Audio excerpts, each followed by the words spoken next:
तो जो नारद जी हैं आज ब्रह्मा जी के पुत्र कहे जाते हैं, पूर्व जन्म में ये एक दासी के पुत्र थे। नारद जी, यदि आप लोगों ने भागवत सुना हो तो ये दासी के पुत्र थे। सोचो कि जिसकी कोई रानी थी, रानी की दासी थी, दासी के बेटे नारद जी थे। और इतनी सेवा किया, इतना कर्म किया, क्योंकि कर्म उठा करके राई से पर्वत करे, पर्वत से राई, कर्म ही आपका श्रेष्ठ होगा तो वहां बैठा देगा, और कर्म अगर खोट हो गया तो फिर यहाँ गिरा देगा। इस प्रकार से दासी पुत्र से स्वयं ब्रह्मा जी के पुत्र नारद जी बन गए। ये किसका प्रभाव है, किसका ताप है? ये केवल कर्मों का प्रभाव है।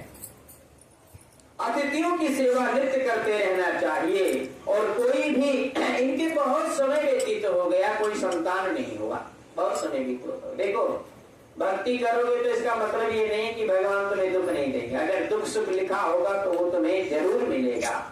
लेकिन यदि भक्ति करोगे तो दुख को काटना कैसे है, दुख को सहना कैसे है, ये बुद्धि भगवान ही देगा। नहीं, बहुत लोग हैं जो दुख को काट नहीं पाते, दुख को सहन नहीं कर पाते, अंत में वो फांसी लगा लेते हैं, जहर खा लेते हैं। जो जहर खा के मर गया, फांसी लगा के मर गया, काल पर तो मर गया। अगर कोई कितना भी कुछ भी कर ले, उनकी मुक्ति कभी मिलने वाली नहीं होती है, चाहे जितना गया जी में जाकर के पिंडदान कर लो। इसीलिए भगवान दुख देगा, लेकिन दुख सहने की शक्ति भी वही देगा। लेकिन कब देगा? जब भक्ति करोगे। अब भक्ति ही नहीं करोगे तो वो क्या जरूरत पड़ी, तुमसे डरता थोड़ी है कि तुम्हें चुपके से दे देगा। इस प्रकार के वचन को सुन करके जब लास्ट मोमेंट में, चौथे चरण में कोई संतान नहीं हुई, तो अंतिम में एक उनको कन्या उत्पन्न हुई, जिसका नाम गुणवती रखा गया। देव शर्मा ने चंद्र नामक अपने ही शिष्य से, चूंकि वो बहुत विद्वान थे तो पढ़ाया भी करते थे, तो जब टीचर पढ़ाते हैं तो देखते हैं कि इसमें कौन सा बालक लायक है और कौन सा नालायक, ये कौन सा, उन्हें पता चल जाता है ये फ्यूचर में क्या करेगा। तो उन्होंने अपने एक शिष्य से अपनी पुत्री का विवाह कर दिया, और चंद्र पिता के समान ही बहुत गुणवान बच्चा था, तो अपने ससुर में और अपने पिता में भेद नहीं समझता था, क्योंकि वही बेटा था, वही ससुर था, कुछ भी था, मान लो एक ही बात है। ऐसे में दोनों को नियमानुसार रहने लगे। एक दिन दामाद के साथ में जब लकड़ियां काटने के लिए हिमाचल प्रदेश के समीप में गए, इधर उधर खूब भटके, लेकिन उनको जंगल में कहीं लकड़ी नहीं मिली। अंत समय में उनको भयंकर राक्षस और दिखाई पड़ गया।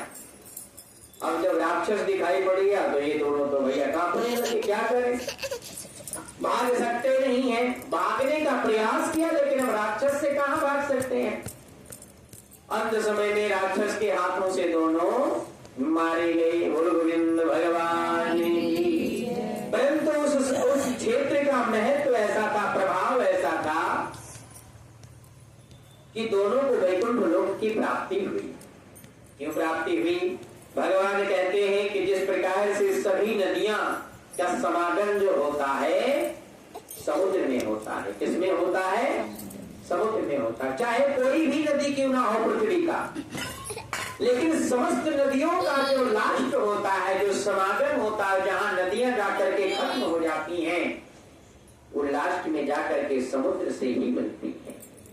चाहे जहां जो भी नदी घूम लो, सारी नदियों का जो लास्ट है वो समुद्र है। उसी प्रकार से चाहे गणेश जी की आराधना करो, शिव की आराधना करो, सूर्य की आराधना करो, या किसी की भी आराधना करो, वो सारी पूजा भगवान विष्णु को ही प्राप्त होता है, पारब्रह्म परमेश्वर को ही प्राप्त होता है।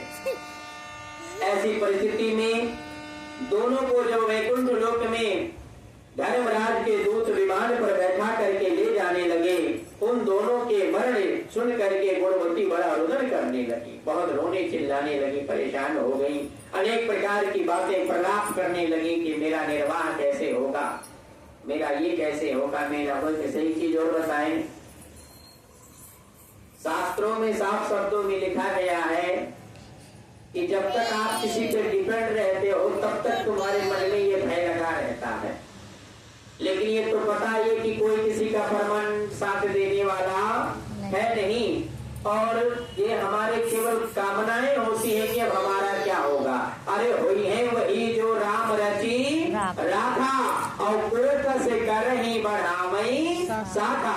जब परमात्मा जो करेंगे वही हो क्यों विलाप करें।